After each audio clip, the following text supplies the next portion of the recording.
பாசம் மிக்க தாய்மாரே, அன்பினிய சகோதர சகோதரியரே, மழலை செல்வங்களே, நல்லிளம் சிங்கங்கள், உங்கள் அனைவருக்கும் என் பணிவான வணக்கம்.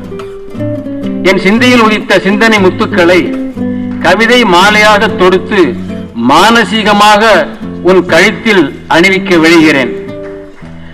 1000ல் ஒருவன் தந்த அற்புத தலைவன் நீ, அருள் கூர்ந்து ஏற்றுக்கொள்வாயாக. இது முழு கவிதை இல்லை என்றாலும் இது ஒரு புது கவிதைதான். ஆம், உள்ளத்தில் இருக்கும் உணர்வுகளின் வெளிச்சப்பாடு. 1000ல் ஒருவன் கண்ட பொன்விழா ஆண்டு இது. பாயிரம் பாட வந்த நான் பணிவுடனே பாடுகின்றேன். ஆம், பொன்மனச்செம்மலின் பொன்னிகர் படமாம் 1000ல் ஒருவன் காணும் அற்புத திருவிழா, ஆனந்த பெருவிழா, 50 ஆண்டு நிறைவு விழா. 1000ல் ஒருவனுக்கு வயது 50? நம்ப முடியவில்லை என்னால். ஆண்டுகள் அனைத்தும் மின்னல் வேகத்தில் கடந்து விட்டன. 1000ல் ஒருவன் தந்ததால் நீ 1000ல் ஒருவனா? இல்லவே இல்லை. வாழ்ந்தவர் கோடி, மறைந்தவர் கோடி, மக்கள் மனதில் நின்றவர் யார் என்று பாடினாய் அல்லவா? அப்படி கோடியில் ஒருவன் அல்லவா நீ? பல கோடி மக்களின் இதயங்களில் இதயக்கனியாய், இதய தெய்வமாய், அவர்களின் இதய சிம்மாசனத்தில் வீற்றிருக்கும் இனியவன் அல்லவா நீ? உன் புகழ் பாட ஒரு நாள் போதுமா, இன்றொரு நாள் போதுமா, நான் பாட இன்றொரு நாள் போதுமா? போதாதல்லவா? ஒரு யுகம் அல்லவா வேண்டும்? எத்தனை வேடங்கள், எத்தனை படங்கள், அத்தனையும் படங்களா? இல்லவே இல்லை, பாடங்கள் என்றல்லவா நாங்கள் ஏற்றுக்கொண்டிருக்கிறோம். இப்படி படங்கள் தோறும் நீ பாடங்கள் நல்கியதாய் நீ எங்களுக்கு வாத்தியாரானாய். ஆம், வாங்கையா வாத்தியார் ஐயா, வரவேற்க வந்தோம் ஐயா என்றும் உன்னை பாடி மகிழ்ந்தோம். ஏன்? நீ மட்டுமே இப்பாடங்களை வழங்கினாய். அதனால் நாட்டு மக்கள் பயன் பெற்றனர்.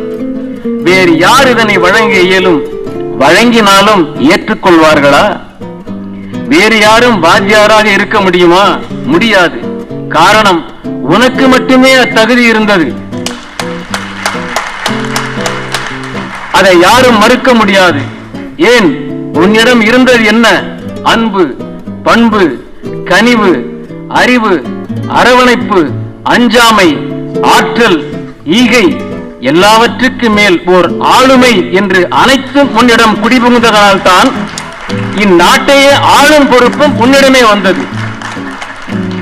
அதுவே யாம் பெற்ற பேரு என்று எண்ணி மகிழ்ந்தோம். சிரித்து சிரித்து என்னை சிறையில் இட்டாய் என்று நீ பாடினாய். ஆனால் உன் புன்சிரிப்போடு எங்கள் இதய சிறைக்குள் புகுந்து விட்டாய். அங்கே சிரிப்பவர்கள் சிரிக்கட்டும், அது ஆணவ சிரிப்பு. இங்கு நீ சிரிக்கும் புன் சிரிப்போ ஆனந்த சிரிப்பு என்றும் பாடியிருக்கிறாய். ஆம், உன் சிரித்த முகம் இன்றும் எங்களுக்கு ஆனந்தம் தருகிறது, ஆறுதல் தருகிறது. அதிலும் மழலை செல்வங்களோடு நீ சிரித்துக் கொண்டே பாடும் அந்த அழகை வர்ணிக்க வார்த்தைகளே இல்லை. தங்களை மறந்து அம்மழலைகள் உன்னுடன் ஐக்கியமாகிவிட்ட காட்சியை நாங்கள் உலகம் சுற்றும் வாலிபன் திரைப்படத்தில் பார்க்கவில்லையா? சிரித்து வாழ வேண்டும், பிறர் சிரிக்க வாழ்ந்திடாதே. உழைத்து வாழ வேண்டும், பிறர் உழைப்பில் வாழ்ந்திடாதே. சிரித்து வாழ வேண்டும், பிறர் சிரிக்க வாழ்ந்திடாதே என்று பாடினாய். இப்படி உன் படத்திலிருந்து நாங்கள் பெறாத பாடங்களே இல்லை என்று சொல்லலாம். எனினும் 1000ல் ஒருவனிலும் பல பாடங்களை சொல்லி இருக்கிறாய் அல்லவா? ஆம், பெண் அடிமை கூடாதென்றாய், பெண்ணை அடிமைப்படுத்துவது தவறு என்றாய். அந்த பெண்மையை போற்றுகிறாய். அதைத்தானே பெண்மை வாழ்கவென்று கூத்திடுவோமடா என்று பாடினான் மகாகவி பாரதி. அப்படியும் பெண்மையை அடிமைப்படுத்தி ஆட்கொள்ள நினைப்பவனை உன் வீரத்தால் வெற்றி கொள்கிறாய். அவனை திருத்தி அவன் நாட்டையும் அவனிடமே தருகிறாய். எத்தகைய உயர்ந்த பண்பு இது இல்லையா? அனைவரும் ஒன்றுபட்டால் இழந்த நாட்டை மீட்டு விடலாம் என்று 1000ல் ஒருவனில் நீ நாட்டை மீட்கும் காட்சியை கண்ணார கண்டோம். கொடுங்கோல் ஆட்சி தவறு என்று சுட்டிக்காட்டுகிறாய். அந்த ஆட்சியை ஒடுக்குகிறாய். அதற்காக அம்மன்னனை ஒழித்து விடக்கூடாது என்று அவனையும் காப்பாற்றி அரவணைத்து அவனை திருத்தி மீண்டும் அவனிடமே ஆட்சி பொறுப்பினை வழங்கும் உன் அன்பின் உச்ச நிலையை, தியாகத்தன்மையை படத்தில் கண்டு பிரமித்து போனோம். பெண்மைக்கு ஒரு துன்பம் வருகிறது என்றால் பொறுப்பாயா நீ? அதனை துடைக்க பொங்கி எழுவாய் அல்லவா? உன்னை விரும்பிய பெண்ணை நீ காப்பாற்றி அவள் காதலுக்கு மதிப்பு கொடுத்து பிறகு மனம் புரிந்த பிறகுதான் அந்த நாட்டை விட்டு அவளை நாம் தன்னுடன் கொண்டு செல்ல வேண்டும் என்று நீ காட்டிய அந்த கண்ணியத்தை வேறு எந்த படத்திலும் நாங்கள் காண முடியாது. இங்கே இந்த இனிய விழாவுக்கு வருகின்றிருக்கிற சான்றோர் பெருமக்களை நான் இங்கே அழைக்கிறேன். அவர்கள் மேடைக்கு